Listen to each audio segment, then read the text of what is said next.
yang menurut Firanda ini wali setan, cangkeme bajingan. Saya itu ngomong danco dalam rangka mempertahankan dan menjaga kearifan lokal. Bismillahirrahmanirrahim.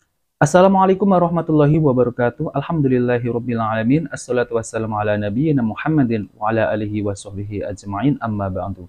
Teman-teman yang dimuliakan oleh Allah Subhanahu wa taala, kita bertemu kembali di channel Pencari Ilmu.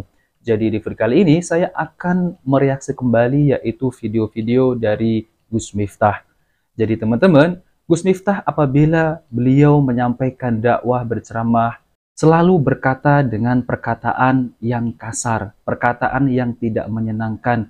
Bahkan Gus Miftah pernah mengatakan kepada Ustadz Dr. Firanda Andirja MA, Hafidhullah, yaitu Firanda bajingan dan lain-lain. Nah teman-teman ya, jadi seorang ustadz itu apabila menyampaikan ataupun dakwah di depan umum, itu harus bisa menjaga perkataan. Karena apa yang keluar dari mulut kita ini, ketika kita ini menyampaikan berceramah, nanti akan diikuti oleh murid-muridnya.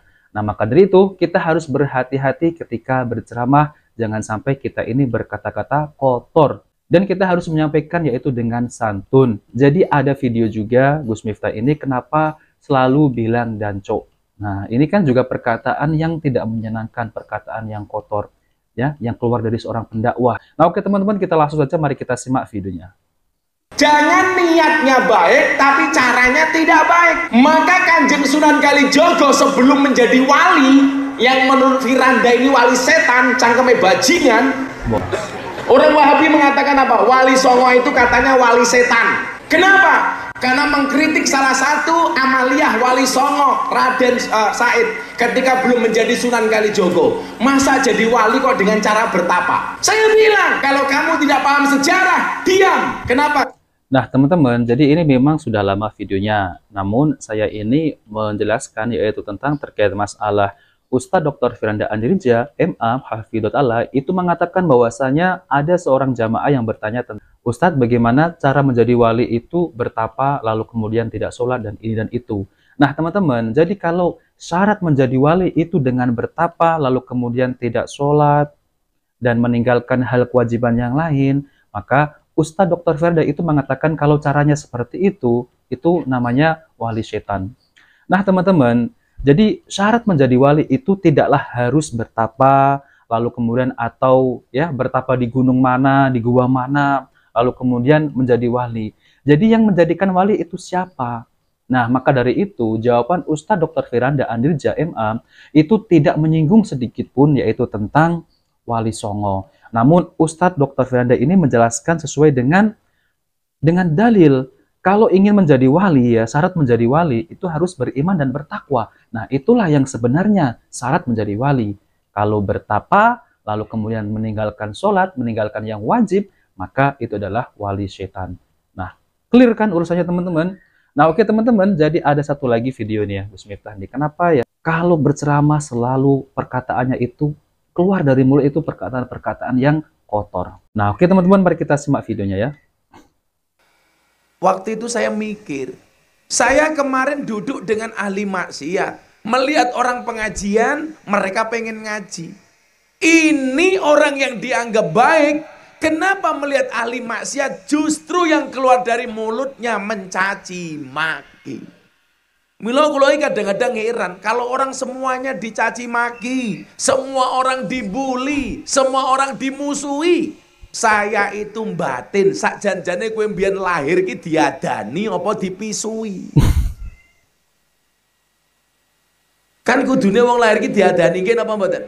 Allahu Akbar, Allahu Akbar. Tapi kalau semua orang dibully, semua orang dimusuhi, saya curiga jangan-jangan lahir mbiyen dipisui, begitu lahir cenger bajingan danco asu. Ini ceramahnya gimana ini ya? Jadi apa yang keluar dari mulut seseorang ustadz ya, yang diustadkan ataupun yang disebut Gus ya, kok semacam ini ya teman-teman ya? Loh, aku ramiso, saya hanya menyampaikan dengan bahasanya Mbah Peta.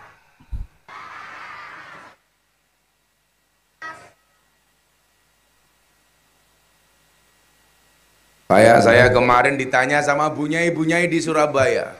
Wah, Gus iya, iya. Miftah, nggih Bunyai. Kenapa Gus Miftah itu sering ngomong danco? Wih, saya punya alasan Bunyai. Apa alasannya Gus? Oh, ada Alasannya alasannya ya. sederhana. Saya itu ngomong danco dalam rangka mempertahankan dan menjaga kearifan lokal.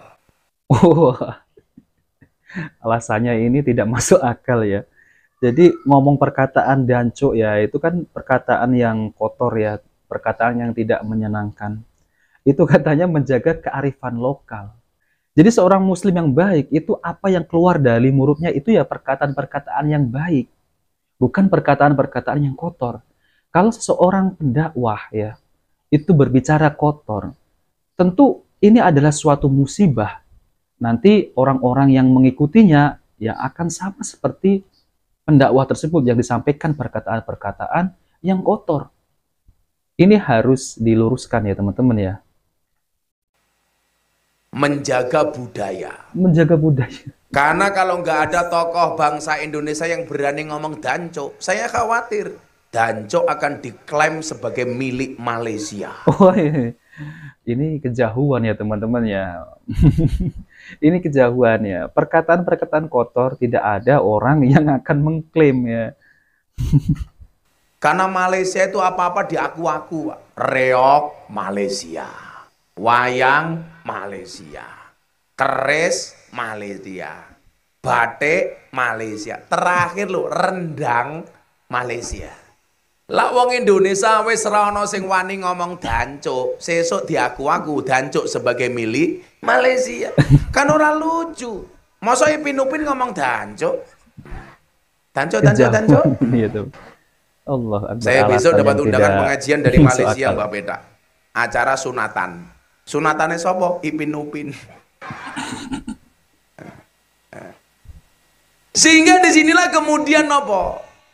Kita harus memahami psikologi orang. Memahami bahwa orang itu punya cerita dan sejarah masing-masing. Nah, teman-teman yang dimuliakan oleh Allah Subhanahu wa taala, jadi itulah ya perkataan dari Gus Miftah. Jadi Gus Miftah ini mempertahankan perkataan-perkataan kotor itu karena nanti takut diklaim oleh orang Malaysia. Dan ini adalah suatu ya alasan yang tidak masuk akal ya teman-teman ya. Seharusnya seorang pendakwah itu apabila menyampaikan ilmu-ilmu agama itu harus dibarengi dengan akhlak, yaitu perkataan yang baik, agar tersampaikan apa yang diucapkan oleh pendakwah tersebut itu dengan baik ketika didengar oleh ya penuntut ilmu. Kalau isinya dancu, terus kemudian isinya yang perkataan-perkataan kotor, nanti ini sangat berbahaya apabila diikuti oleh jamaahnya. Nah, yang isinya malah nanti apabila berkomentar ya seperti itu ya. Karena apa? Karena yang didengar oleh jamaahnya ya semacam itu. Nah, teman-teman, jadi pentingnya yaitu kita ini belajar adab. Sebelum belajar ilmu, kita pentingnya belajar adab. Karena adab ini yang akan menjadikan seorang muslim ini apabila menyampaikan sesuatu, maka yang keluar dari mulutnya adalah perkataan-perkataan yang baik. Nah, oke teman-teman, itu saja yang bisa saya reaksi, yaitu tentang video-video perkataan dari Gus Miftah. Memang Gus Miftah ini, ya walaupun beliau ini berkata-berkata yang tidak menyenangkan, ya mungkin ada kebaikannya juga ya teman-teman ya. Namun harus diluruskan bahwasanya kalau ingin menyampaikan dakwah itu harus berkata yaitu dengan baik, agar dakwah itu disampaikan dan diterima oleh masyarakat dengan baik.